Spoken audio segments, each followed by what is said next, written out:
Yeah, I know. That's what I was working on this morning. Hello, fuelers. Here we are, 4:30, and it is time for happy hour.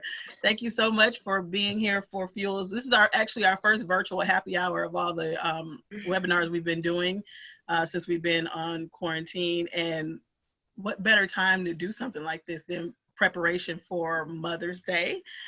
For those who don't know me, my name is Corey Joe. I'm the executive director of Fuel Milwaukee.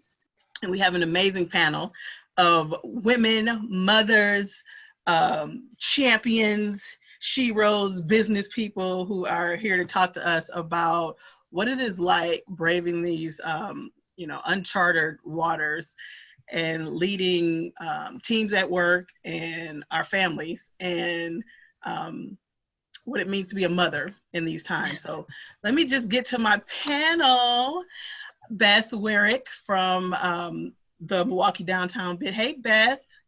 Hey, how are you doing? Thank you so much. Happy Friday. Happy Friday. We got Dessa Johnson from ManpowerGroup. Hey, Dessa. I was on mute. Good afternoon, everyone. Welcome.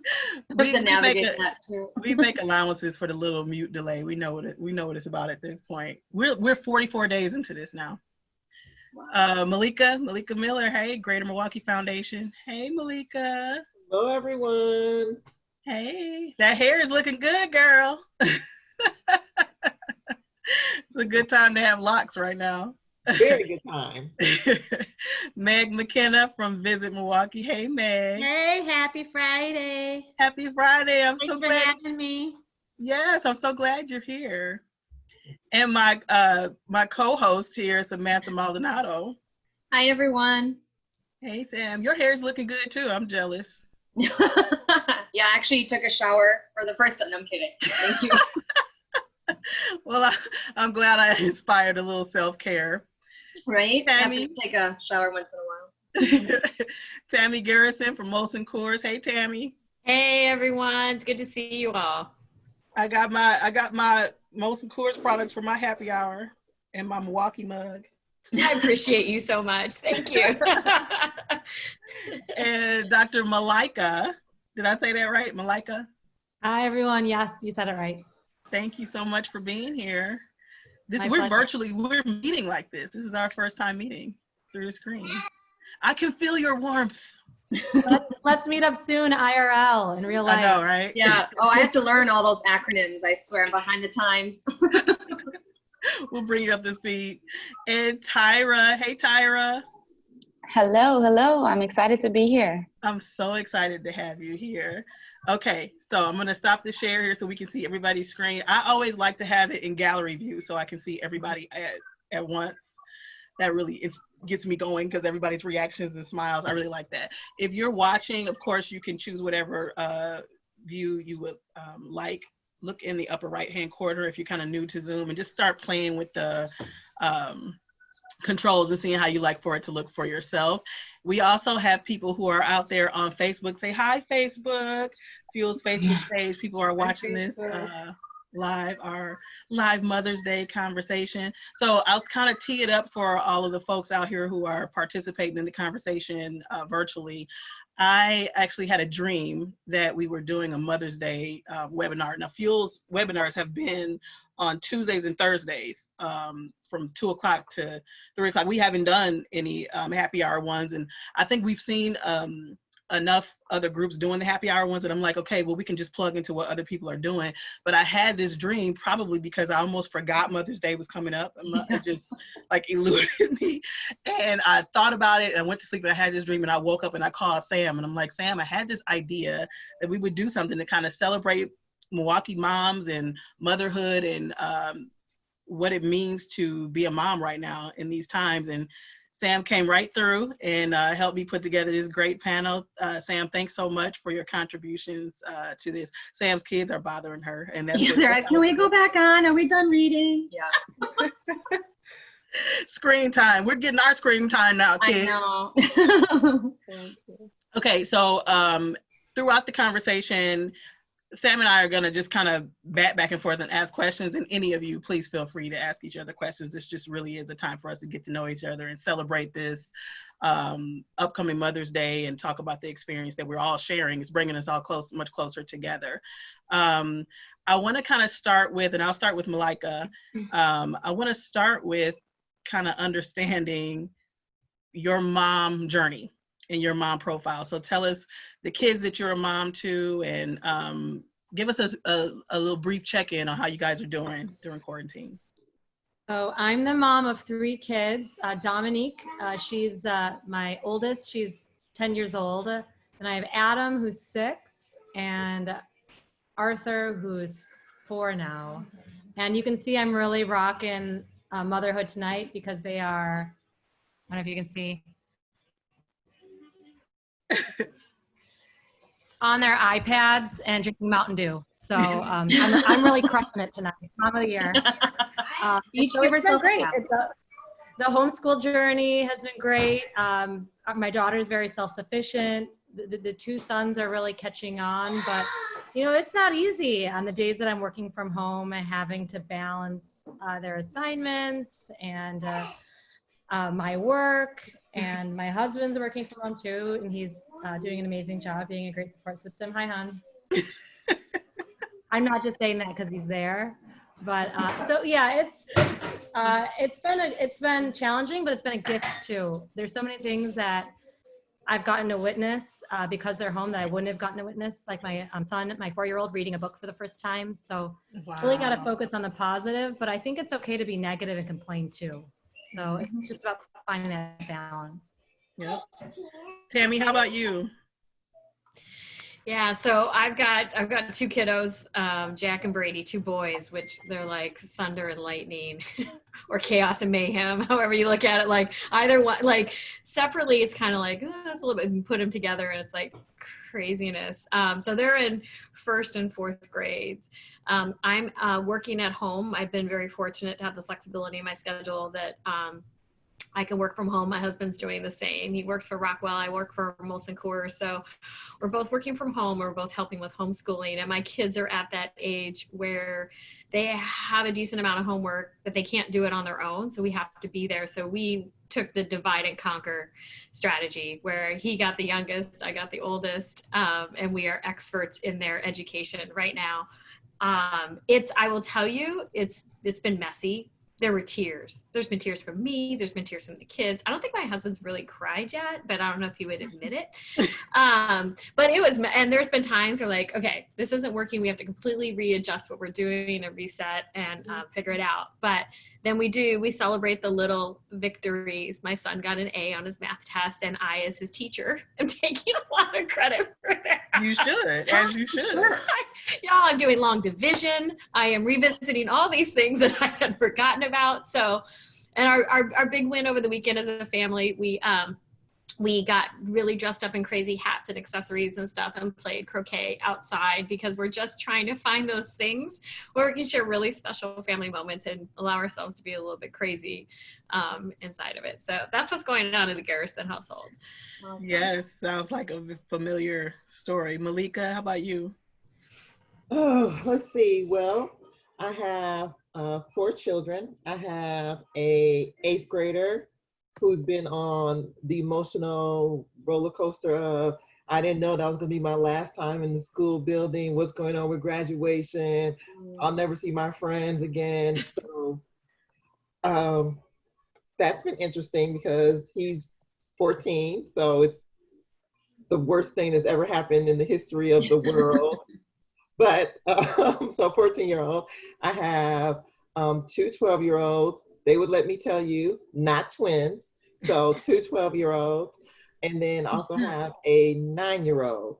The good thing is they're all pretty self-sufficient. They all have, for the most part, like Google Classroom, Class Dojo, Khan Academy, all these things. But even with all the supports that the school has offered them, we are, if I was getting performance review, I would not be coming back next year to to lead any academics at anybody's school. It's just I'm working. I've had the luxury to be working from home the entire however many of days we've been on this.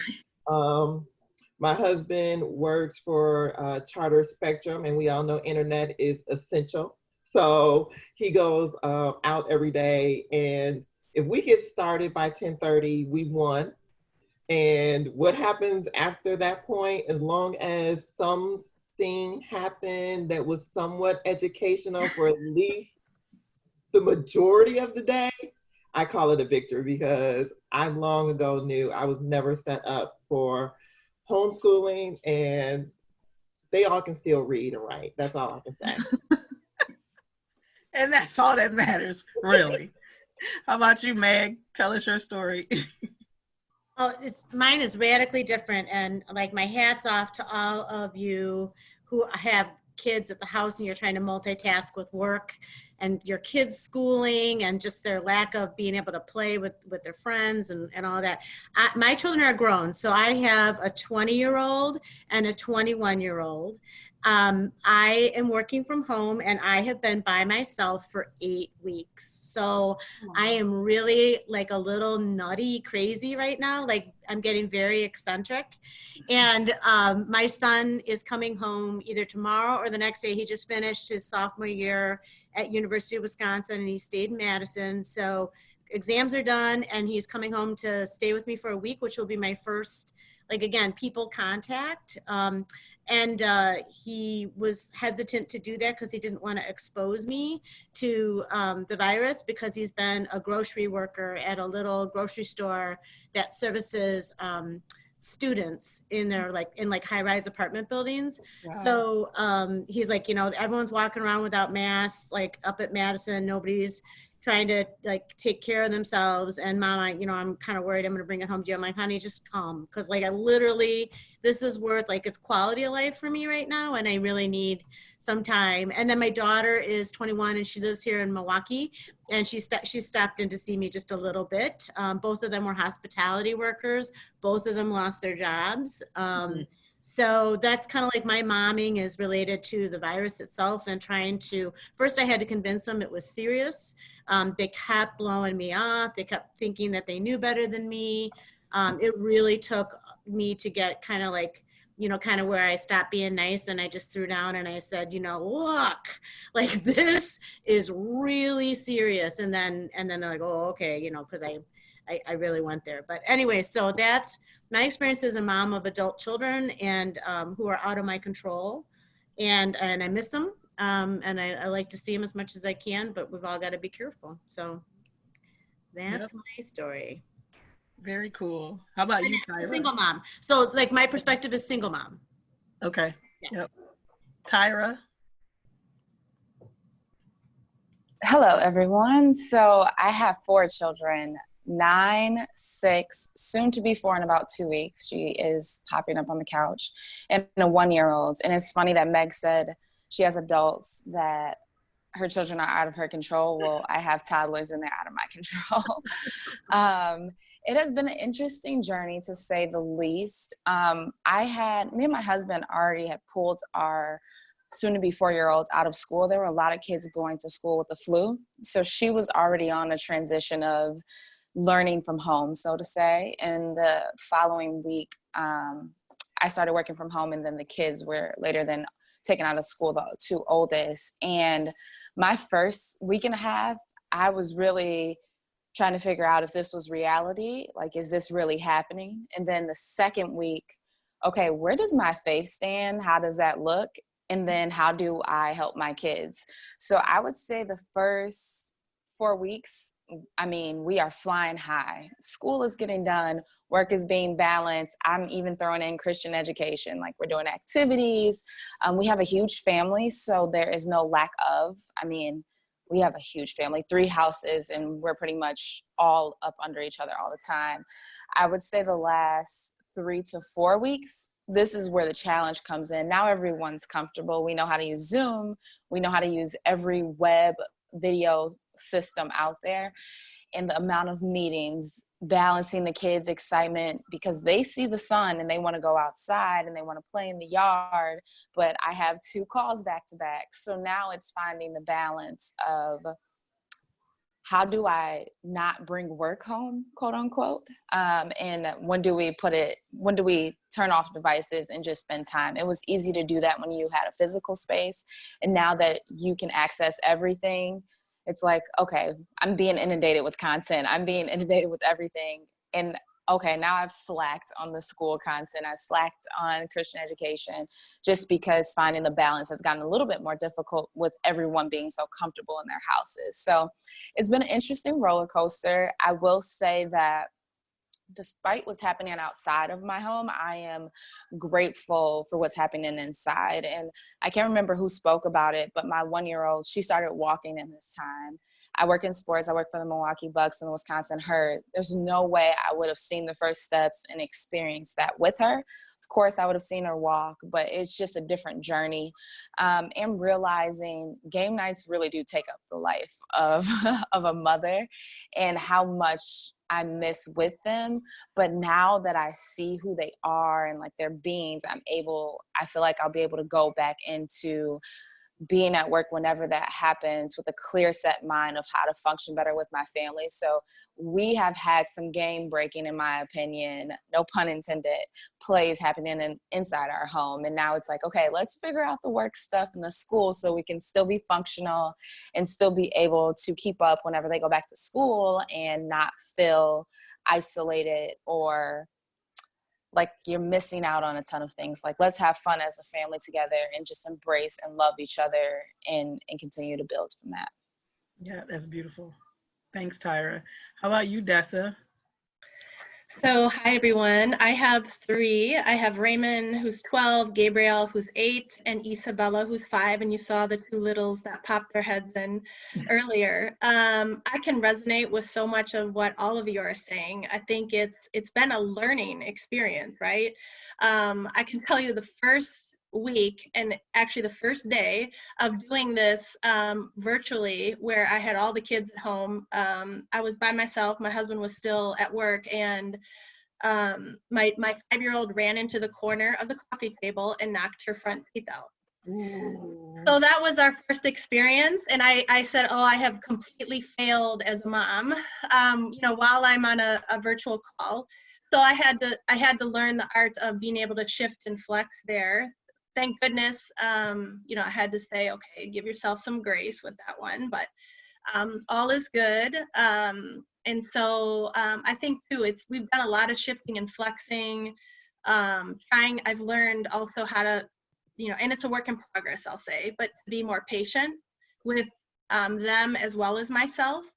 I think we, at first, we didn't keep the same kind of structure and routine that we had typically had, and I see that tends to work well for our family. So that's something I've learned too, that I have to kind of keep that in motion. But yeah, I mean, we're all in this together. We're all on a journey. I don't know that I've gotten it right yet, and so I look forward to just having this dialogue and learning from each other. My mom used to say that, time is our greatest gift. And I'm doing a lot of reflecting. I can resonate too with what Tyra said, in that I'm trying to look at this from the perspective of, we are so, I'm trying to have gratitude for this time, because it's time that we will never get back. It's just a moment in time, right? Like, it's a season, a very, it may not feel like it now, but actually in the larger scheme of things, a very, short season of our lives. So just trying to find gratitude in that. Amen. How about you, Beth? Hi, everyone. Dessa, that's so awesome. I feel the same way about the whole gratitude thing too. And so thanks for sharing that. I think it really puts it in perspective. I just started reading the diary of Anne Frank to try and put life in perspective, because, when you start feeling sorry for yourself, because for me, I think I'm on day 54. We all need perspective, right? And there's so much that we have to be grateful for. I mean, Anne Frank wasn't having groceries delivered to her door, or fine wine that she could pop open for a virtual happy hour. And, so many things that I feel like I have great blessings for. So I'm a mom of 5. two that I gave birth to, who my daughter Shauna, she's the DJ for the Bucks, DJ Shauna. So she's laid off right now too, but she'll be 38 this December. My son Justin just turned 34 the day before my birthday, May 5th. So this week, happy birthday, Justin. And then I have three beautiful bonus kids from my second marriage, who are all in their early 30s as well. And then I'm very, very, very blessed to have 5 grandchildren, which is an enormous, enormous blessing. I lost my husband 3 years ago this July. And when you talk about like being focused on gratitude, it's, you know, those precious moments we have with people that we love. You know, remember that because it can be gone like that. But sorry. It's perfectly fine. It's perfectly fine. You know, I echo what all of you have been saying because I feel like I'm getting to know my kids. I feel like I spend a lot of time, you know, I guess we do spend a lot of time with each other, but the kind of time that we spend is different now. They spend a lot of time like laying in my bed and, you know, they're playing like Roblox and stuff that I don't understand. And they're like explaining it to me. Like, no, how it works is you do like this. That's them. That's Ian and Asha, and they are keeping me busy and driving me nuts. But I mean, I have really enjoyed getting to know them in a different way. I really have. So Beth, I totally get where you're.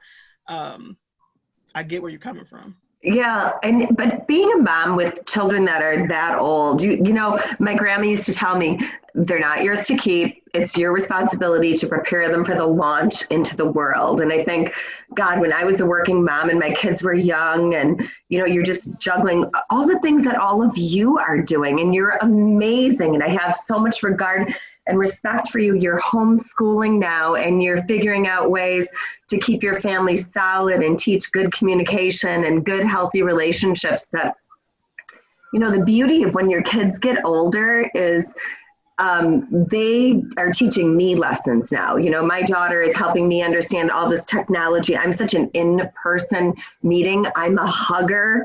You know, this is torturous for me. You know, my son is brilliant and smart. And the other day, I made a comment about some implicit bias that I had about an individual who made some comments on television during a press event. And he sent me a text with the definition of empathy. And I was like, ooh, you know, it's like the roles are a little reversed now. My kids are my friends. They're in my bubble. I love them.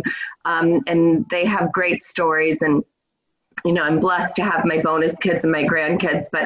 And ladies, it goes quickly. I promise you, like the snap of a fingers. And, you know, easier said than done when I'm not walking in your shoes, but my love and peace to you and good for you. And I hope you're doing things to take time for yourself. I really do. So I'm happy to be part of this conversation and really blessed and fortunate to be in this particular chapter of my life.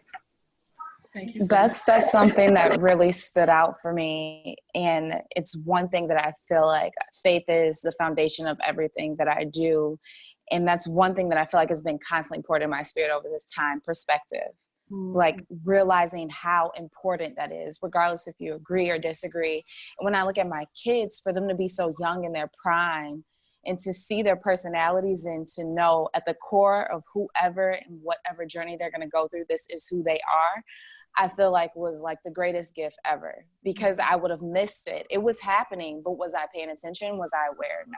And so when you say perspective, like I just hear that so clear, like, wow, it just changed like how I discipline them, how I interact with them, and realizing I was always told, you know, every kid, you have to cater to them and respond to them differently. But I understand that in such a different way now. I have a lawyer child, and if he becomes a lawyer, he'll be a great one because he is the one that will get out of everything and have a legit reason. And I am like, holy smokes. So I definitely, when I hear perspective, I'm like, that is something that I've been able to embrace and process and actually put into application during this time. I was going to say both of the last, like Beth and you know, a lot of you have talked about what you learned from your kids, because kids are absolutely our teachers.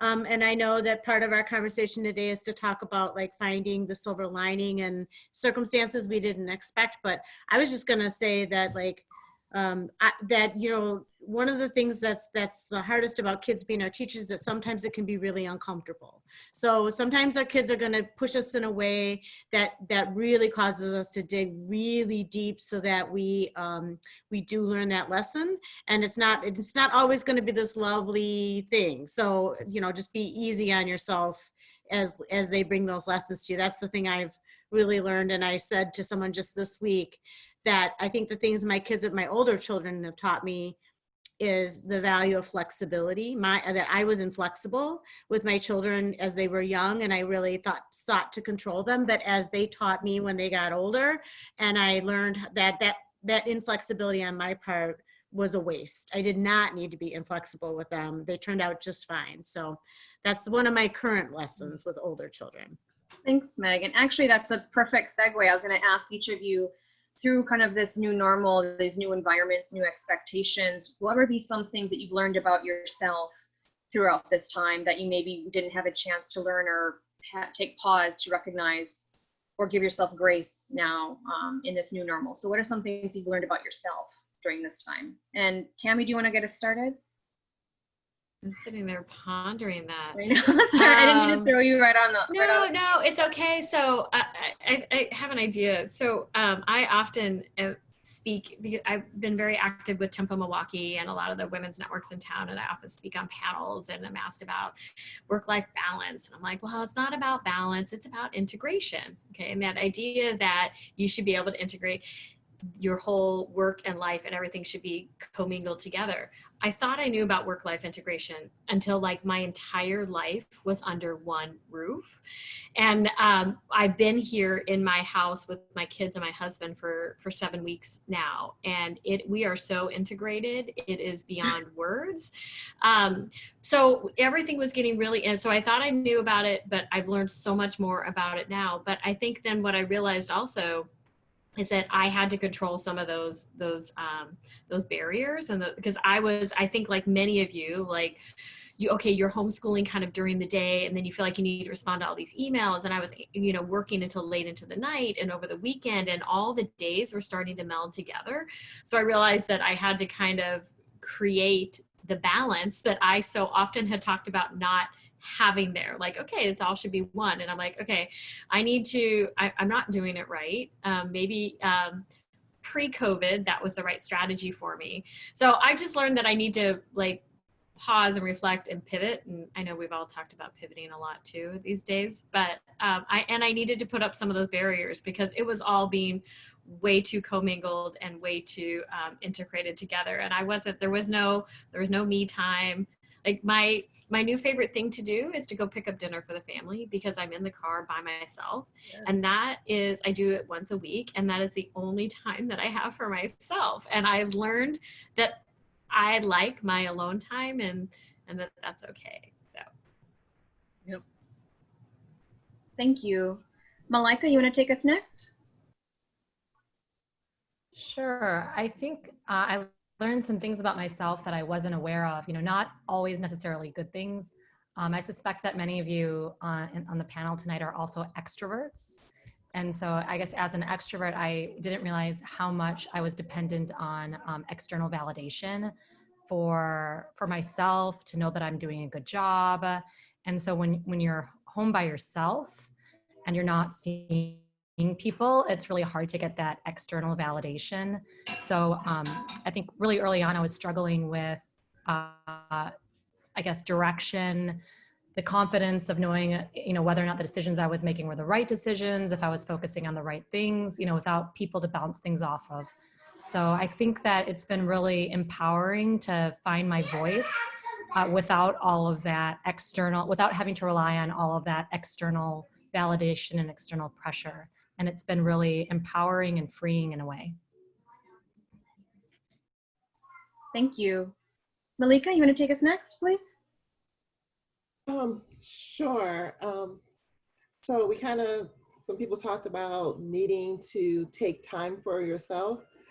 I am an introvert, and so I am used to being by myself. I prefer to be by myself.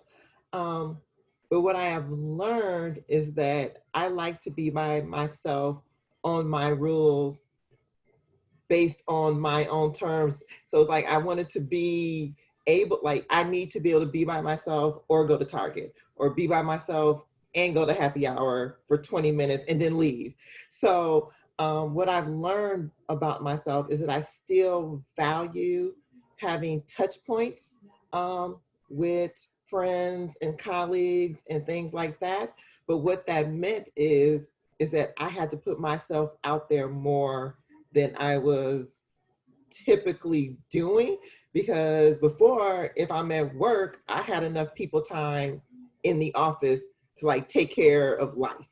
Well, now when I'm home with my family who don't count in terms of me needing external kind of vibes, that means now, okay, that means I need to reach out to my friends. Hey, you want to do a Zoom happy hour? Or hey, can we chat real quick? And it's been a hard push for me, but without it, I felt something was missing. So I am an introvert leaning into part-time extrovert during a time when everyone's being called to be more internal. Thank you for that. Meg, I know you shared a little bit with us, but any other revelations that you care to share during our time?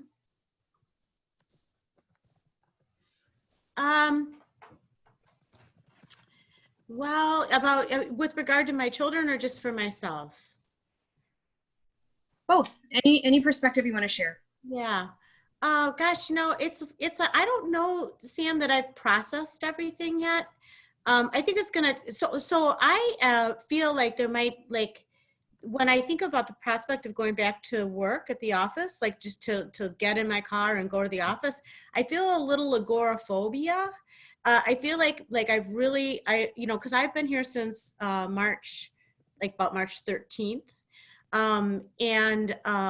I mean, I'm going to push myself and it'll go away and whatever, but I also want to be honest that I think that there has been kind of like this development. I am a big extrovert, but I've gotten a lot of social time with friends on phones and Zoom chats and walks. I have friends that I'm neighbors with, that we get out and we do walks and things like that. But I do think that, like, just the whole intensity of this period for me is going to require a little bit more revelation. Right now, I do think, and of course there's the idea of my jeans, I'm air drying them, hoping that they're going to fit, as opposed to throwing them in the dryer. So all the little tips and tricks we can figure out, right? Yeah. So I think I need just a little bit more time to see what the return to phasing into work again feels like. Just in case people didn't know what agoraphobia was, I'm helping them out a little bit. Thank you.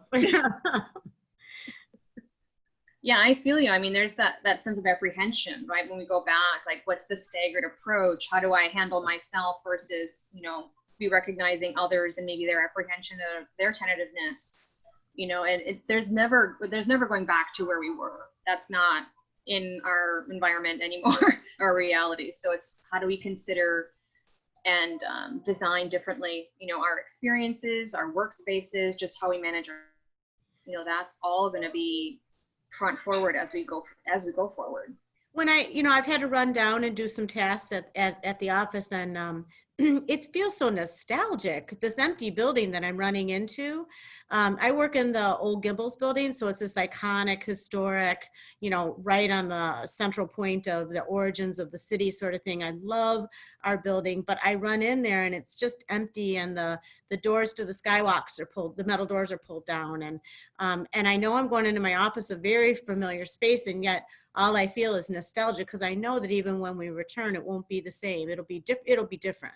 Same office, just a different feel.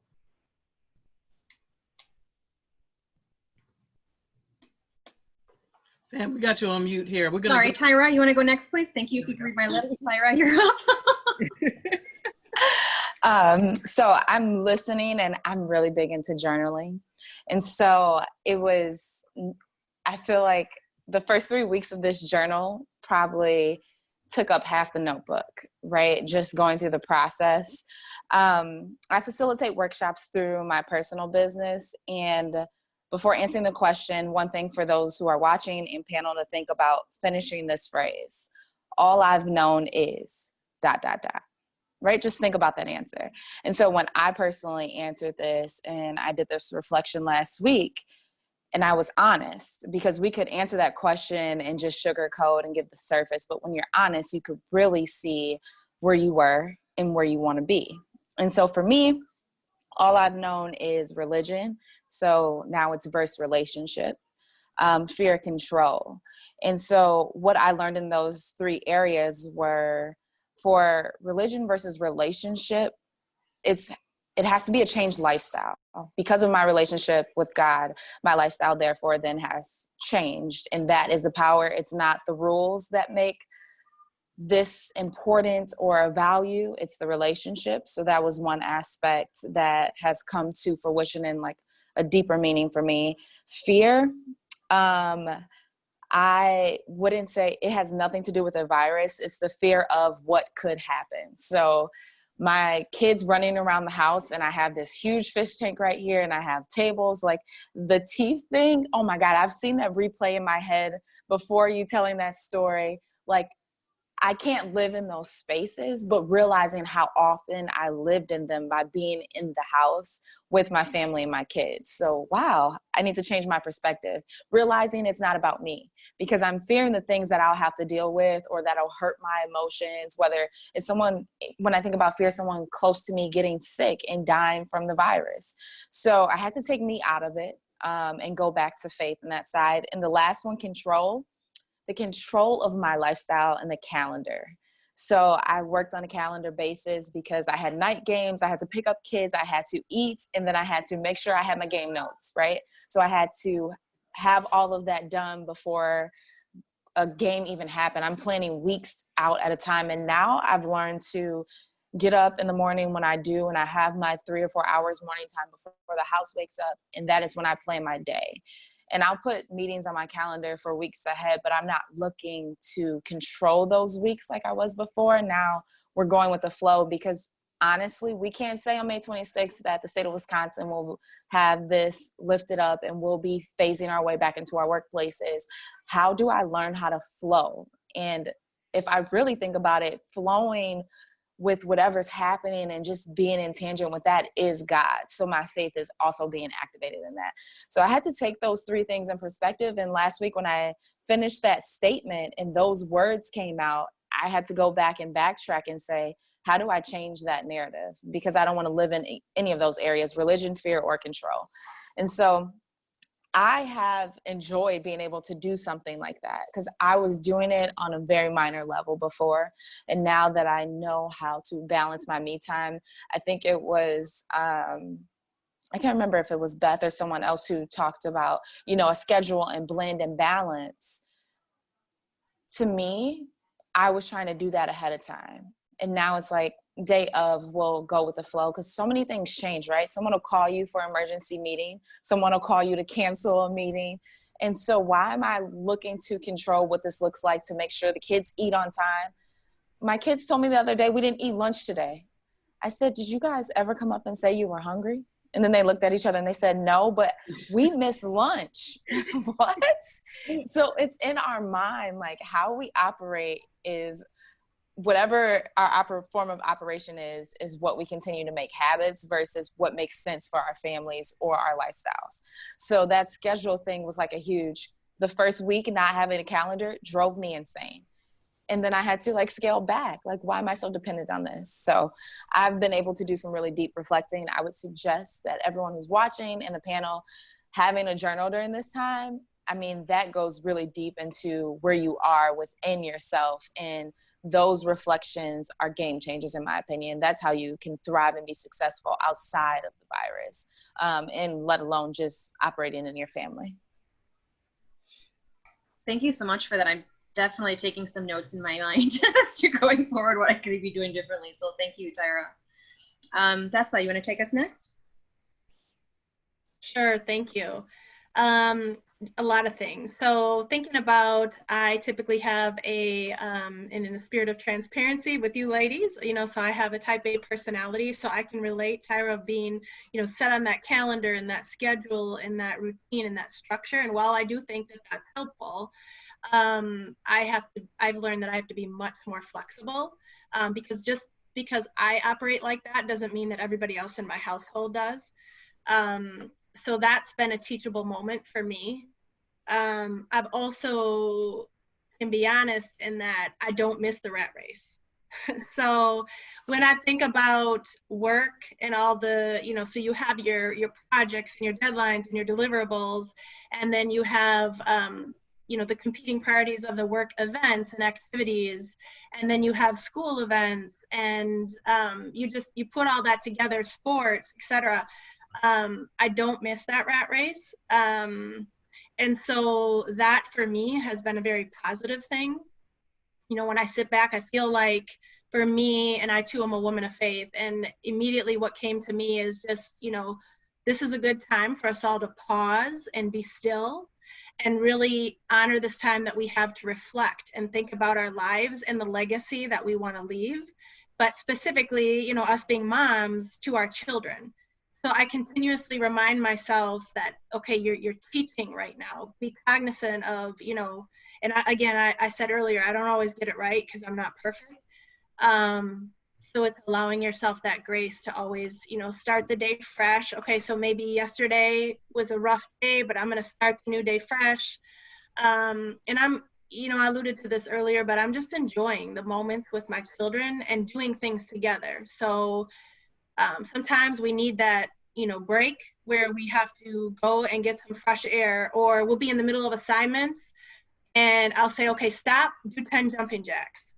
And it's having fun. And my kids they're not used to seeing me like that because, again, I'm always the yes person. And so I think throughout this journey, I have to do a better job with being, I need to honor this time with my family more. So again, I'm grateful.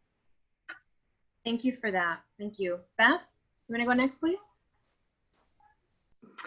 Sure. Boy, I love hearing from all of you. You're wonderful and beautiful and smart and insightful.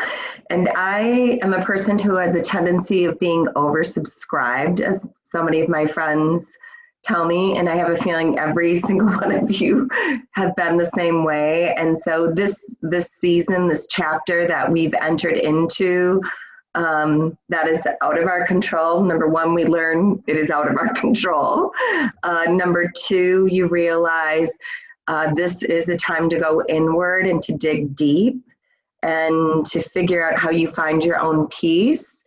And with all of this social distancing, for those of us who are, people who love to be with other people physically, I know for me, I've had to find ways that I can still feel like I'm giving, because I have so much prosperity, I feel.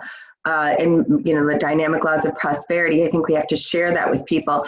And what I've learned about myself is that there are many ways we can give to others. And there are many ways we can share with others.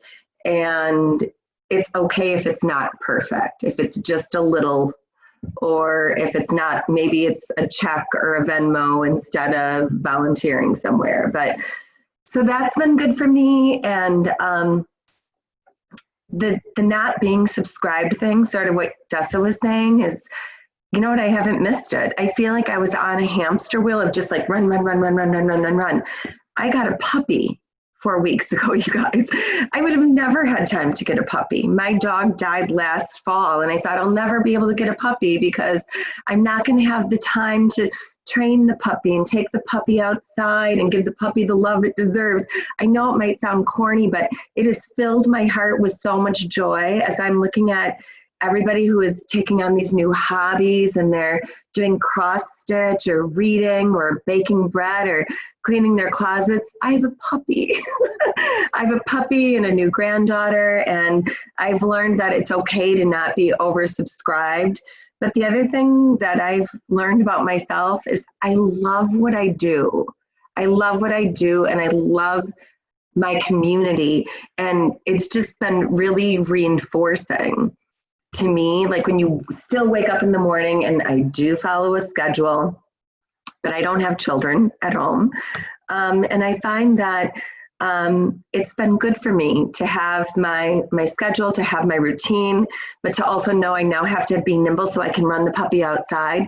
But I think the other thing too, and I've had some sadness these last couple of years, and we all do, is I have found I'm a hell of a lot more resilient than I thought I was, you know, and I'm so grateful for that. I really am. Yeah. I feel the same way. I think all the time about the new normal versus what we thought was normal before, and things that I've realized about myself and how I respond to the pressures of success or being oversubscribed or having an A-type personality. And very early on in quarantine, I realized, I'm like, I feel so much closer to people now, like even the people that I work with, that I've worked with for, I mean, I've been in MMAC for more than 10 years. And now I'm like seeing the inside of people's homes, and I know what folks' kids look like, and I know that they have pets and what their hobbies are. And like we start off every Zoom with just sort of a check-in to make sure everybody's in a good mental space. And I just feel this sense of community that I think I've always craved and longed for, but maybe had barriers up because it wasn't professional, or it wasn't, you know, you just kind of put this distance there. For me, really trying to fit in, I think, with my environment, or, you know, that it's not appropriate to be touchy-feely in the business space. And now I feel like a lot of that has just been completely blown out of the water. And we've been able to see that you are able to conduct business and still have very professional relationships while embracing the humanness of yourself and other people. So I think about that a lot, about how I'm going to show up differently in the world, especially at work. I'm already showing up differently as a mom, I think. But especially like transitioning back into work and interacting with people in the business world. I'm just wondering, and everybody doesn't have to answer this, but if anybody has any thoughts about how you might show up differently at work once we kind of go back. The funny thing is, I think it was the actual week. Our last week in the office was the first week that my employer got rid of the dress code.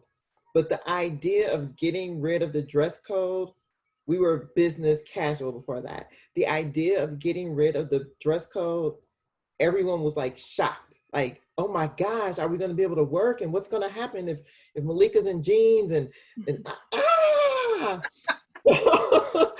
Little did they know. Oh no, the world is ending. Right. Little did they know, like 2 weeks later, like, you're lucky if Malika's not in pajamas. So, but I think to Corey Joe's point, all the things and just some of the rules that kind of existed both professionally or personally or just world in general, they seem like silly. I've been also fortunate that I've been able to, the foundation is involved in a lot of just interesting work right now, trying to provide relief for the community. But a lot of the barriers that existed are falling apart, but just listening to the conversations, they don't make sense. And so much of what we thought was the way that things used to be, like none of it makes sense. And several of us, I said, we're not going to be able to go back to where we were, and everyone needs to figure out what that means for them. But I think the lesson that everyone probably has on some level is what we thought had to be didn't necessarily have to be, it just was. Yep. Agreed. I always say just because it's been doesn't mean that it has to be anymore, right? Because what has been could have been totally backwards, you know, not based on logic or based on the time that it was happening was okay, but things change, right? Just like with justice, how it has to go with the times and the media, and you can't take it flippantly, but it has to be considered, you know, perspective-wise, historian reality and all of that. And things always have to evolve and iterate. So definitely. I know we're getting close to time. We have about 11 minutes. Do we want to take any questions from the audience, from the listeners? And then I can read them off. Let me put my glasses back on, sorry, so I can see what people are saying. There was a good one, Sam. Someone who is a grandmother asked about that her children were asking her to take the kids a lot. And I mean, I just answered what my three sisters who have grandchildren, and they feel that they're in a risk category health-wise, not because they're unhealthy people, but just because they're older, because they're like 12 years older than me. But anyway, so like they've actually come down hard and said, I'd love to see my grandchildren, but it will put me at risk if we've got this in and out. And so like just telling you what my sisters have all they've all held hands on their guilt, you know, like to say, what are you doing? Are you turning down your kids and whatever? And they feel terrible about it. Just letting you know, like that. So like, that's a hard decision. Yeah. I mean, so I'm you know, running my household as a single mom, and my ex-husband, I mean, for the first 4 weeks, he didn't see the kids because, you know, we had to kind of monitor who was coming in and out of his house. And he had to just make the decision that he wasn't going to have, he had like 1 or 2 people that would stop by. And I'm like, well, I don't feel comfortable with you coming over to see them, and they want to see you. So you just got to decide that you're not going to have company. And we let that run its course for 2 weeks. And then he was able to kind of drop by on the days that I had, you know, to come to the office to do webinars. But I mean, that's their dad. But he completely understood. But I think we all have to make these decisions right now, especially to protect our moms and grandmas and older family members. Agreed. Yeah, I mean, yeah, my mom shut me down real quick. When I asked her to take the kids, she's like, nope, sorry, can't do it. But yeah, no, I get it. I totally get it. This is something that I take super seriously, being a cancer doctor, because people with cancer are at a very, very high risk of complications due to COVID-19. You know, there's like a 4 to 6% mortality rate, depending on what you're looking at, which is much greater compared to the regular population. And I'm still seeing patients 2 days a week. So my dad has cancer. He's had lung problems in the past, and we've basically decided that we're probably not going to see him. The kids are not going to see grandpa until there's a vaccine. And that's just a decision that our family has made. But, you know, I don't judge if someone is in a similar situation and makes a different decision. I certainly don't judge that. It's just, we all have to get used to this concept of like relative risk, you know, how much risk you're able to accept depending on who you're seeing and what you're doing. And we just have to be kind to each other and the decisions that other people make. I feel like this is an interesting topic. I've been releasing videos that I recorded a few years ago. And one of the videos that I released was my experience being in started off verbal, then physical and financial abusive relationship. And one thing that I don't hear us have enough empathy or discuss is the fact that there are families who don't have the same privileges that we are discussing. And not to say that one's better than the other or that we should prioritize, but just being mindful that I feel like there is a population of people who it's easy to say, we are going to stay in the house and we're going to divide and conquer, right? And do video conference. But there's this whole other side. And even when we look at the family who was recently killed, where there is domestic violence happening, there is overcrowded in house, there is a level of providing for the family that's necessary, so therefore people do have to go to work. And I bring that up because I feel like it's never discussed when we hear people on the news, and I'm in the broadcast world, like our job is to provide news for people to think differently and to give them the fun facts, whether they're fun or not. And it's one piece that I'm just like, when we talk about real empathy in a space where this virus is penetrating across the whole world, no matter how much money you have, no matter how much access you have, you're still liable to get this virus, is to think about all those other people who can't make these decisions because they can't, right?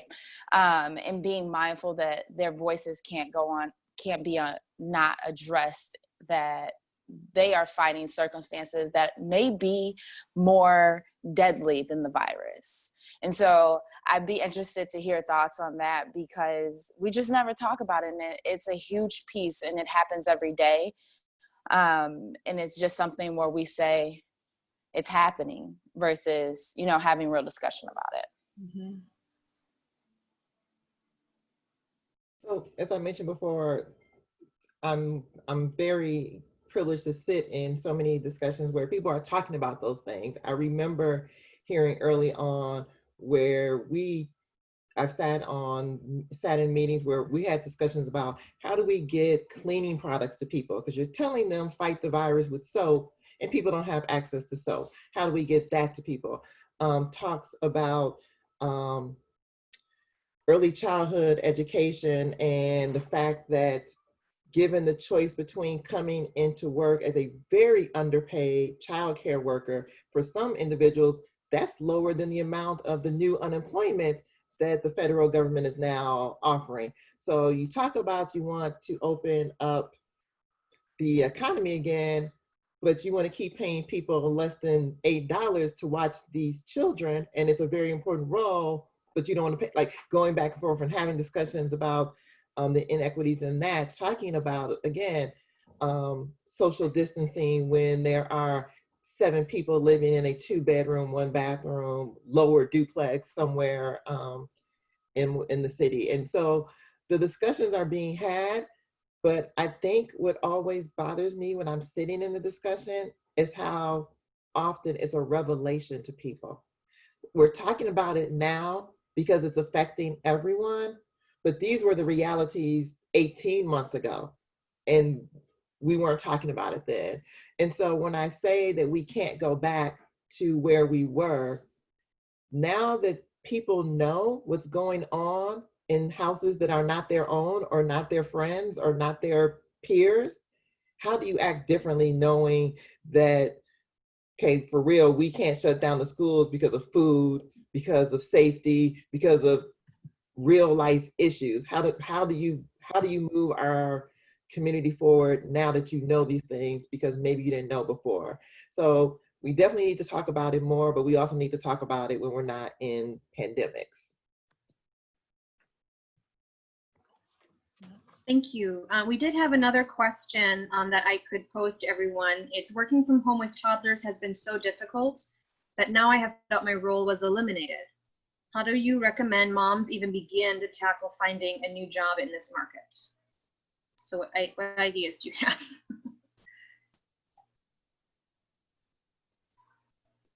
I feel like that's a really tough question. And I don't mean to speak for everybody when I make this comment. I don't know if any of us have that answer, solely because, and from what I see and what I hear, even if you have a role, depending on your workspace, what it looks like going back into that workplace may be different. Yeah.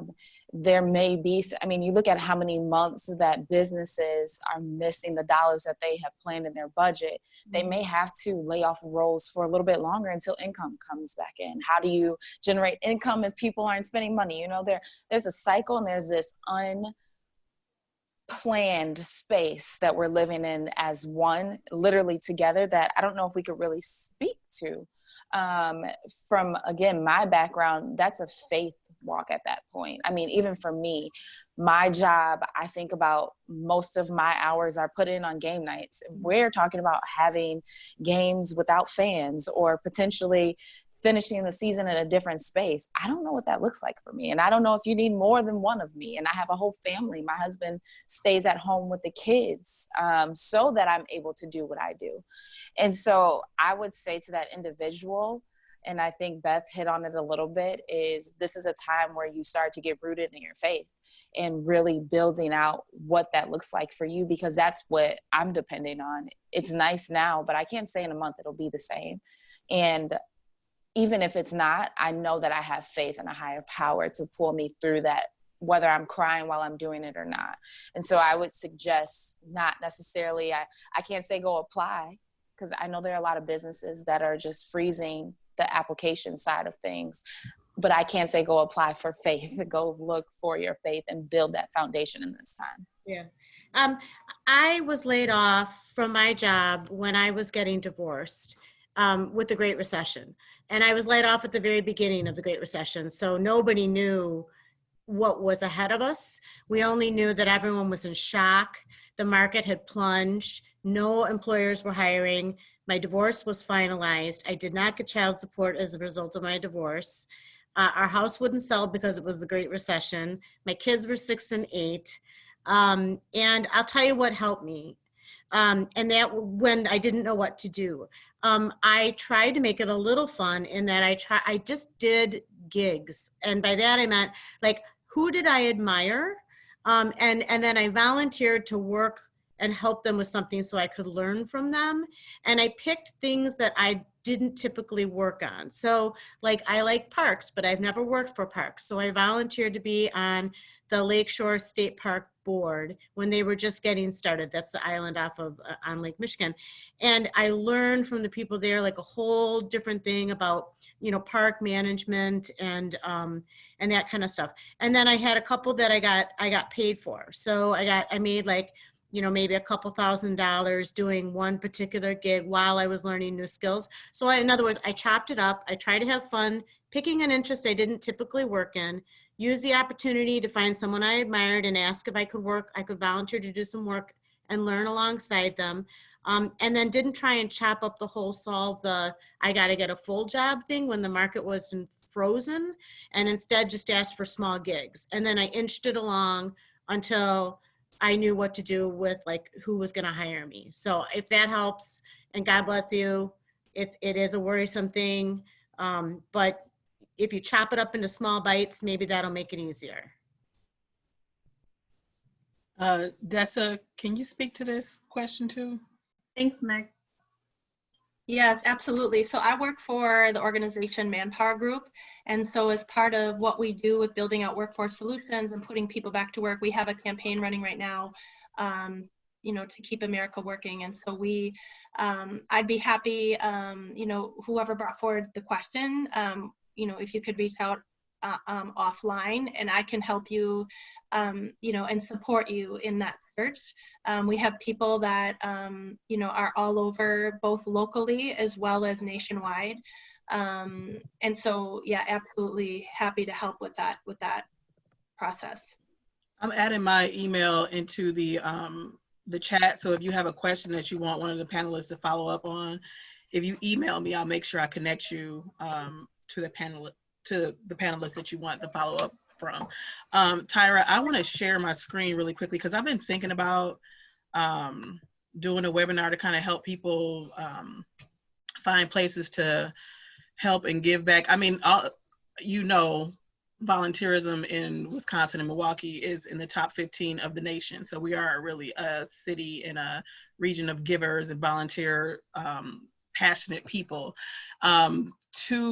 The United Way and Feeding America right now have campaigns going. So if you go to their websites, you'll find pretty easy opportunities to both, you know, donate time and treasure, however you want to kind of step in and help to support families. I think that's really important right now for us to give as much as we can. We're going to do a webinar just specific to the nonprofits right now that are running special campaigns. And I know the Bucks have their own thing going on. I mean, everybody's doing something special that I really appreciate. Samantha, do you want to ask that question? And as you're preparing to ask the question, I want the panelists to think about, we're probably going to go over about 10 minutes of our time, but I want you to think about the ways that you've been taking care of yourself right now. I kind of want us to end on that. And any tips or, you know, advice that you can share. Before we go there, Samantha, there's a question in the chat you wanted to ask, or in the Q&A. Yep. So this one, I'll just read it verbatim. Any thoughts on best ways to support my partner emotionally? She's doing an amazing job homeschooling, keeping the kids entertained, and providing me space to do my work/school. I realize simple things like buying bottles of her favorite wine and watching episodes of Love and Hip Hop together go a long way. But I want to make sure I'm constantly addressing her mental and emotional health needs. So again, any thoughts on best ways to support my partner emotionally? I'm glad that you read that question. I had I saw that question and I thought it was super important. And my answer leads to what Corey Joe was literally just saying about self-care. I think as women, and I talk about this in my workshops all the time, we don't give ourselves a pat on the back enough.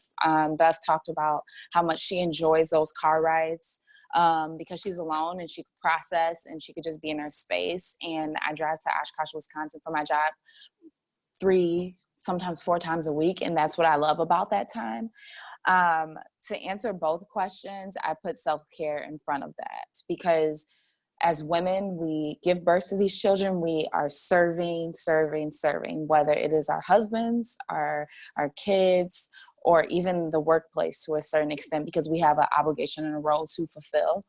What I do is I carve out that early morning time, and that's all me. So I'm getting up between 3:30 and 4 in the morning, and I'm spending the first 3 hours, I'm cleaning up, I am praying, I read my word, I journal, I do my personal projects, I do whatever I want to do, even if it's just sitting on the couch for 30 minutes, right?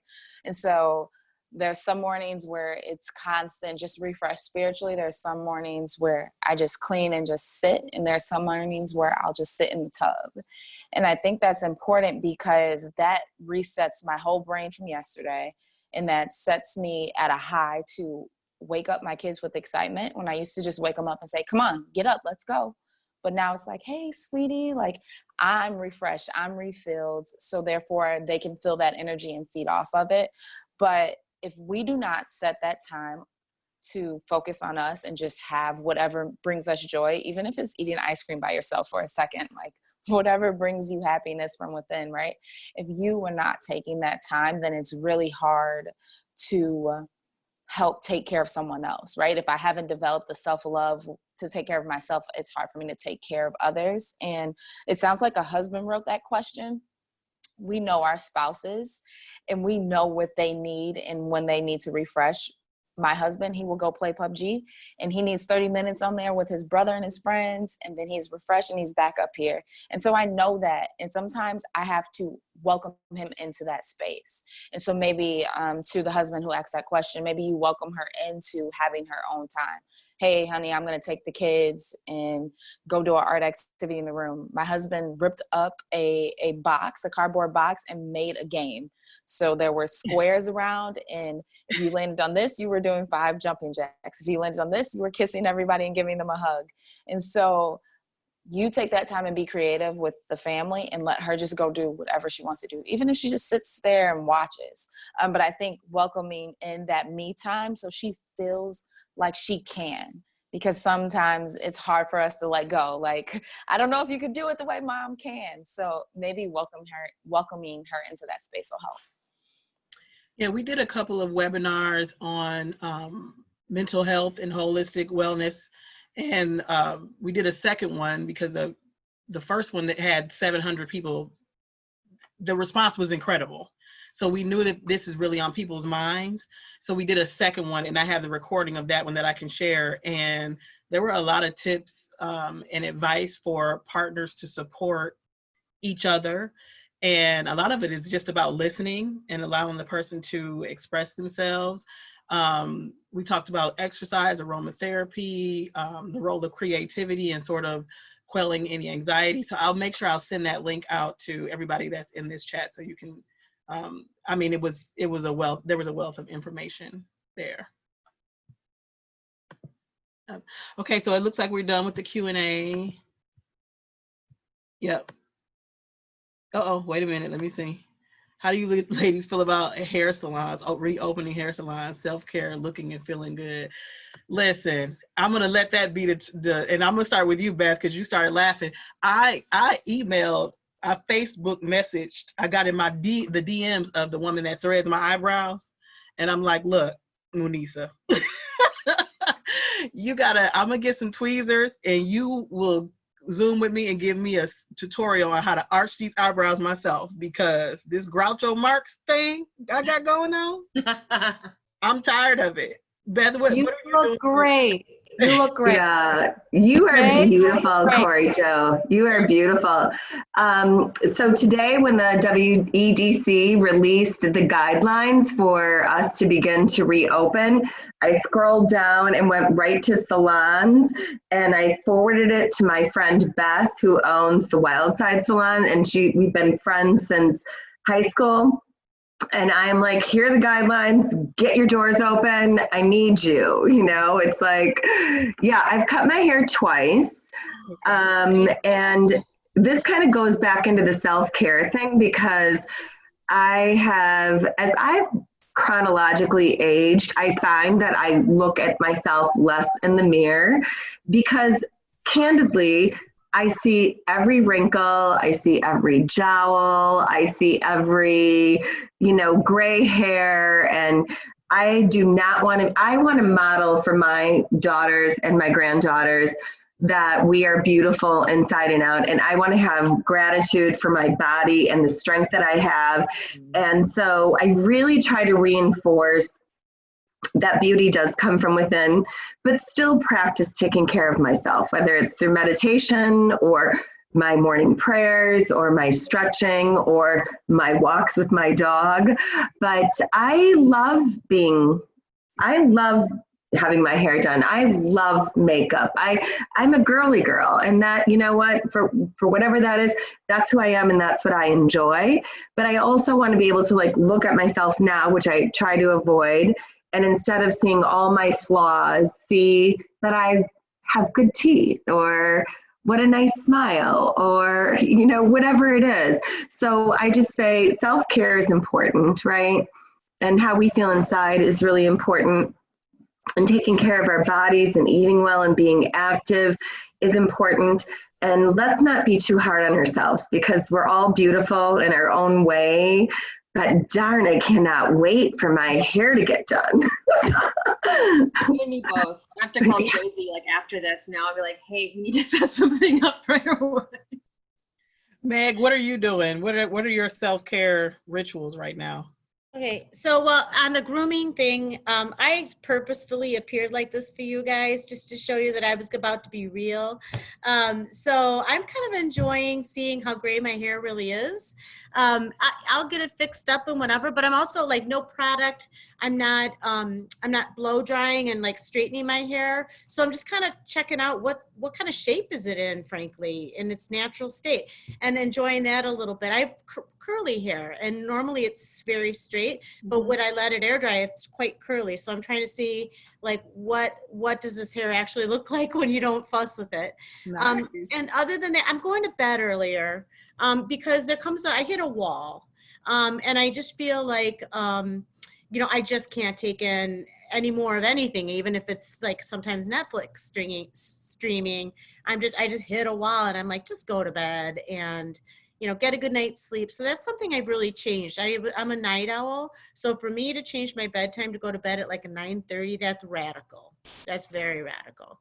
So that's probably my biggest self-care thing.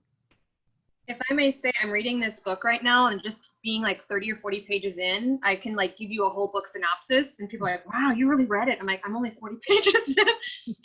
But it's called The Power of Now by Eckhart Tolle. I'm not sure if you've heard of it. It's kind of well known, but there's a lot of good content in it about being present and being more in control, separate from your mind, and how your emotions and your mind are really kind of interrelated. And there's just a lot of goodness that I can relate to personally, just with previous experiences, and kind of really relevant about what's going on now. So I don't know, you can take my recommendation, but again, it's called The Power of Now by Eckhart Tolle. So I can post it in the chat if you guys want to see it, but I've enjoyed it so far, so I recommend it. The first 40 pages, right? You're saying the first 40 pages are fabulous?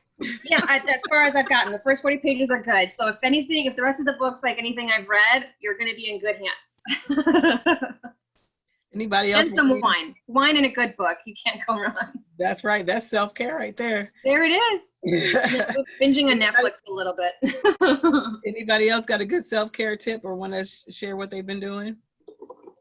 I have taken the time. I washed my face prior to this because I I wear makeup so much for broadcast.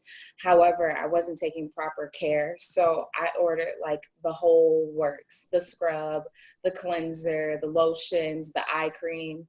And I really valued like finding a product, having time to find a product, play with it, and it doesn't affect anything that I'm doing. So patches were never seen. And that has been really nice. The hair and the eyebrows, I haven't walked down a struggle path with that yet. I feel like if by the end of May, if we're not transitioning, I may be in some trouble with my hair. I have a natural unibrow, so I pluck all the time. But other than that, I'm just, okay, we'll be free for now, but it only can last so long. So by June, I may be in trouble. Okay, Dessa, Milika. Yeah, I'm usually pretty low maintenance when it comes to, beauty type stuff. I don't wear a lot of makeup, but I got hooked on those eyelash extensions, and I had them on for about a year. Wow. My daughter's rolling her eyes. And I decided to break up with them at the new year because I wanted to learn to love my natural self again. It was like a very intentional decision. And so I said goodbye to them, and I think it was really good timing with the pandemic. And so, yeah, I've been taking this time to just, to everybody's point, get to learn to love like my natural self. I don't really do a lot for self-care, and it's not really an intentional or unintentional thing, but I don't really enjoy a lot of things that other people like for self-care, like massages and spas. Like, it's not really my thing. But what I've been doing, I guess, is crossword puzzles and writing. And so I've always loved, before I wanted to be a doctor, I wanted to be a reporter. And I've always kind of had a secret or undercover love of writing. And so I've started to write again, just little things, short things, and that's been really fun. I'd love to read what you've written, Milika, if you're open to share.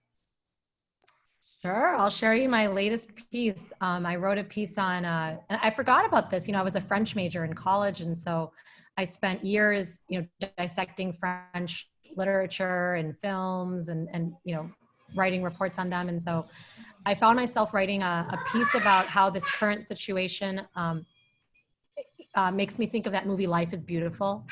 And I think someone was reading the Diary of Anne Frank. And so in the movie Life is Beautiful, about, it's Roberto Benigni, and he is in a concentration camp and tries to distract his son by being in a concentration camp into a child's game. And so in many ways, I feel in a lot of my different roles as being a doctor or an educator or a mom, I feel kind of like that character. So I wrote a little essay about it that one of the publications of my institution recently published. So I'd be glad to share that with you all. Yes, please. Awesome. I'd love to see that. Me too. Definitely.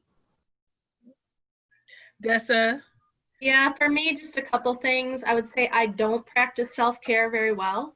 So this, in another positive way, has made me reflect and say I need to do a better job for that too, to just be a role model, especially to my daughter.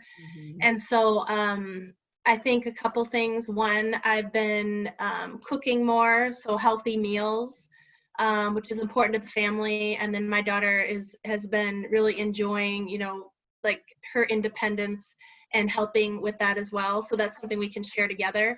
I also reconnected with a girlfriend from college who happens to live in Compton by Los Angeles. And so she now does yoga virtually. So I've been doing that as well in the house. And then my kids have been joining me doing it. So it's just, again, things that I normally wouldn't get to do. That's awesome. That's great. Sam, what are you doing? Beyond reading, some wine here and there. My kids probably say, you have too much wine, but I'm like, hey, it's my fruit group. It's okay. I can manage. Binging a little bit on Netflix here and there, and all those projects that have been kind of festering in the back of my mind at home. Now I can focus and try and get more of them done. I mean, Julio would tell me to sit down, but I'm like, hey, why not? Time now, present. So he's like, you don't always have to be running. But for me, I don't want to always sit idle. But it's finding that balance, right, of giving myself time to kind of just, again, be present, like the first 40 pages of the book, but also feeling that I can be productive and find that balance within myself. And again, for my kids, like when they're reading, I can sit and read with them, try to do a puzzle, you know, cuddle with them at night. You know, that fuels my soul as well. Yeah. Being able to spend that time with them, and it's quiet, right? They know that I'm there with them. Yeah, I'm definitely giving in more to my kids, and you know, before when they would be telling me about Roblox, I'd be like, yeah, you know, trying to get back to whatever. And Fortnite too. I gotta cook dinner. Yeah, I gotta cook dinner. I gotta do, you know, and now I'm like, okay, so tell me about this, and you know, they get all excited. And like, what is this about? Yeah, exactly. It really is kind of interesting. And you know, another thing that I've been really doing, I'm studying writing in college, and it's been a long time since I just sat and wrote and journaled, and I'm doing that a lot more. And just being a lot more creative, and even like these webinars and having these online events, I've really enjoyed doing Fuel events in a different kind of way. And selfishly, a lot of the topics that I come up, like this one, you know, are things that my soul wants to do anyway. And they're keeping me really connected to people. And I find that I feel a likeness and happiness once we've had these events and we see the Q&A and the chat, and I get all these, like, we'll finish this, and I'll get a bunch of emails from people and be like, oh my God, that was so great. And it just makes me feel really good that once we have these ideas, we can just do it and come together and make each other feel better. So why wait? Time is of the essence. Right I'm more biased toward acting myself. Like, talk, yes, figure it out, yes, but just do it. Yep, just do it. And so Samantha, thank you. I'm sorry, go ahead. No, I was saying thank you to you for standing with me as we kind of quickly put this together, but I think it was fabulous. I mean, we couldn't have asked for a better group of women and a better conversation. So thanks to Sam being my partner in this, and Beth, Dessa, Meg, Milika, Tyra. Thank all of you and everybody that logged on to celebrate Mother's Day with us. So I hope you guys get some good food. Happy Mother's Day to you all. Little message. Happy Mother's Day, everyone. Happy Mother's Day to everyone. Great questions from the panelists. Thank you so much for tuning in. Yeah. If I could say something real quick. I just want to say shout out to all the extroverted introverts for simultaneously having thoughts like, I need to see human faces in the flesh, and I could do this forever. I'm that person. I see you, I feel you, I am you. Half of me will run out of that door from like hungry like a tiger chasing a fresh meal, and the other half of me will probably still not want to go. So having that internal conflict of recognizing my own personal quiet time and feeling the need to hug someone. You know, not everyone fits in either camp, but a lot of us fit in the middle. So having that, again, that balance of getting back out into the world and feeling comfortable, and also recognizing our internal feelings too and reflecting is important. So I just wanted to share that with you all. That was awesome. We're getting a bunch of virtual hugs in the chat, and thank you all for being there. Thank you all for being here with us, and enjoy your Mother's Day and enjoy your weekend. Thank you guys. Happy Mother's Day. Happy Mother's Day. Thank you. Take care. Nice meeting all of you. God bless. Bye. Bye.